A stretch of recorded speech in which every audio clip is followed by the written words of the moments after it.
La tutela hace referencia al poder permitido por el derecho civil. Una persona libre que se enfoque en proteger a ese individuo que por causa de su edad no pueda defenderse por sí solo. La tutela del impúber nos habla sobre la designación del tutor. Las tres maneras conocidas fueron: designación por el testamento de jefes de familia, el llamamiento por la ley y la designación por el magistrado, por lo cual estos tres modos correspondientes simplemente eran pertenecientes al derecho civil. Se dividen en tres grupos: tutela testamentaria, dadictiva y legítima. La testamentaria habla sobre el jefe de familia que nombraba en su testamento un tutor a sus hijos. Simplemente este obtenía la patria potestad. En la tutela dadictiva, el tutor testamentario legítimo tenía el poder sobre esta tutela, por lo cual era llevada al magistrado. Además, este tutor era designado por los parientes. Y encontramos la tutela legítima, en que se nombra la ley de 12 tablas. El tutor legítimo del impúber era llamado a heredarlo hasta su muerte. Entonces, ¿quién puede ser tutor de un impúber? Todo aquel que no esté incapacitado por causa legal para ejercer la tutela. Además, era un ejercicio de cargo obligatorio, por lo cual los que eran incapaces de ejercerlo eran únicamente los que no tuvieran la factio testamenti pasiva con el pupilo, es decir, la capacidad jurídica. Asimismo, se contienen patologías como los mentecapti y también los sordomudos, ya que generaban pena familiar, excepto esta ley no era aplicada a la madre y la abuela del impúber. Excusas legítimas: la edad de 70 años, ausencia por negocios de Estado, el número de hijos, 3 en Roma, 4 en Italia y 5 en providencias, el tener 3 tutelas, el servicio militar y ser perteneciente a ciertas corporaciones privilegiadas, y falta de conocimiento necesario para ejercer esta tutela. la curatela era una figura, un cargo público que obligaba a una persona designada por la ley o por el magistrado a dirigir la administración de los bienes de un sui juris púber e incapaz de ejercer por sí solo sus derechos.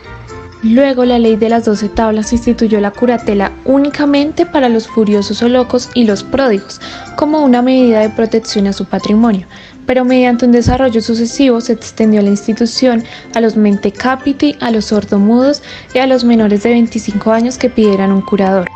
En general, las funciones del curador se referían a la administración del patrimonio del respectivo incapaz, siendo por este aspecto muy similares a las del tutor. El curador administraba dentro de los límites legales el patrimonio del incapaz sin que por regla general interviniera éste. Puesto que el curador entraba a administrar el patrimonio del pupilo, debía preceder al ejercicio del cargo formalidades y garantías iguales a las del tutor, como el inventario y el satisdacio. Las normas restrictivas de los poderes del tutor, como la prohibición de enajenar ciertos bienes, disponer de los saberes en provecho propio, entre otras, se aplicaban igualmente a la curatela. La curatela se diferencia de la tutela, ya que ésta se enfoca más hacia la custodia, defensa, manejo de los bienes y patrimonio del incapaz, que al cuidado y formación de la persona. Curatela de los furiosi y mentecapti. La ley de las 12 tablas establecía simplemente la curatela de los furiosi, que eran los que se hallaban completamente privados del uso de la razón, pero posteriormente se extendió la protección a los mentecapti, o sea, los que sufrían alteraciones mentales que sin llegar a privarlos completamente de la razón, los hacían ineptos para prestar válidamente su consentimiento en actos jurídicos. Por analogía, se extendió la misma curatela a los sordomudos y en general a los que padecían enfermedades graves, incompatibles con el normal ejercicio de los actos de la vida civil. Curaduría del pródigo. Se consideraba como pródigos únicamente a quienes disipaban sus bienes precedentes de la sucesión ab intestato del padre o del abuelo paterno, y se les declaraba por tal causa en interdicción, colocándolos en consecuencia bajo la tutela de sus agnados. A diferencia de la curatela del loco y sus similares, era indispensable que el pródigo fuera previamente declarado en interdicción por decreto del magistrado para que tuviera lugar la curatela. El curador del pródigo debía tomar a su cargo, sin intervención alguna de éste, todos los actos que pudieran comprometer a su patrimonio, enajenaciones, constitución de deudas, etc. En los demás actos que no pudiera desmejorar, sino más bien enriquecer su patrimonio, el pródigo podía obrar por sí solo. Curatela de los menores de 25 años. Llegando el menor a la pubertad, se tornaba en principio plenamente capaz, pero aquella capacidad legal un tanto ajena a la realidad sufrió serias modificaciones. Primero se estableció que para ciertos actos importantes, el adulto menor de 25 años pudiera hacerse nombrar un curador que lo asistiera. Bajo Marco Aurelio se amplió el sistema. Podía el adulto menor de 25 años pedir curadores generales permanentes para mientras durase aquel periodo de su edad. Pero todavía bajo aquel emperador, el adulto menor de 25 años era considerado civilmente capaz, aun cuando hubiera pedido y obtenido un curador permanente.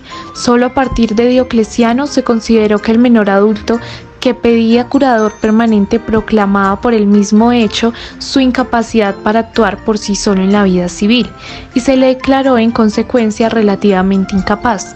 Su incapacidad relativa consistía en no poder ejecutar por sí solo aquellos actos que pudieran empobrecer su patrimonio, o como se ha dicho, hacer su condición peor.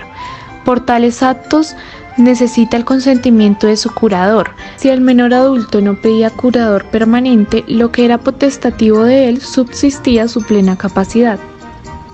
La capitis deminutio. Este fenómeno, propio y exclusivo del derecho romano, consistía en la pérdida de la libertad o de la ciudadanía, o en una transformación de la personalidad civil desde el punto de vista del estado de familia. Según esto, se distinguían 3 grados de la capitis deminutio: máxima, media y mínima. Era máxima cuando se perdía la libertad.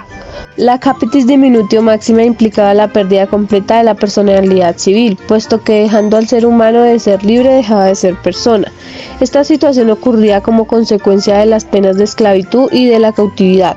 La capitis diminutio media no producía la pérdida de la personalidad, puesto que ésta podía existir también en los no ciudadanos, pero desmejoraba la condición jurídica y social de la persona y desaparecían por regla general los derechos, situaciones y estados inherentes a la calidad de ciudadano. Esto sucedía cuando la persona abandonaba definitivamente Roma por volverse ciudadano de otro estado o por ser acreedor de la pena de ostracismo. La capitis deminutio mínima tampoco envolvía la pérdida de la personalidad y no siempre desmejoraba la condición jurídica y social de la persona, pero en todo caso implicaba una transformación del estado civil en orden a las relaciones de familia, lo que por regla general producía la extinción de las relaciones jurídicas inherentes al estado, que desaparecía. La capitis diminutio mínima se producía generalmente cuando una persona sui juris se hacía alieni juris, dándose en abrogación o en el matrimonio con potestad marital, cuando un alieni juris se hacía sui juris por emancipación y cuando un alieni juris pasaba de la potestad bajo la cual se hallaba a otra distinta, como en el caso de la adopción. Las personas morales. Su esencia jurídica. La persona moral, llamada en derecho moderno persona jurídica, era distinta de la persona física o natural. La personalidad existía en el ser humano libre por el hecho de serlo. La personalidad moral o jurídica radicada en ciertas entidades públicas o privadas como el Estado, los municipios, las corporaciones, etc., que si bien hallaban integradas por seres humanos y se manifestaban por medio de estos, eran como personas distintas de aquellos seres humanos y tenían un patrimonio propio con el cual desarrollaban sus actividades. Su reconocimiento. En un principio la persona moral surgía con dicha calidad por la sola voluntad de las personas físicas, que entraban a formarla, pero habiéndose llegado a considerar peligrosa aquella libertad ilimitada, se estableció que solo una ley, un senado consulto o una constitución imperial podía conferir personería jurídica a la respectiva entidad. Por lo demás, la persona moral era una persona real y verdadera con todos los atributos de la personalidad civil, solo que para ejercer esos atributos necesitaba de la actividad de los seres humanos. Esa actividad podía ser desarrollada por los esclavos pertenecientes a la persona moral, considerados no como personas que no lo eran, sino como instrumentos de gestión económica, o bien podía confiarse la administración del patrimonio a una persona física, que obraba a manera de órgano de la persona moral y que se designaba con el nombre de actor, syndicus o magister.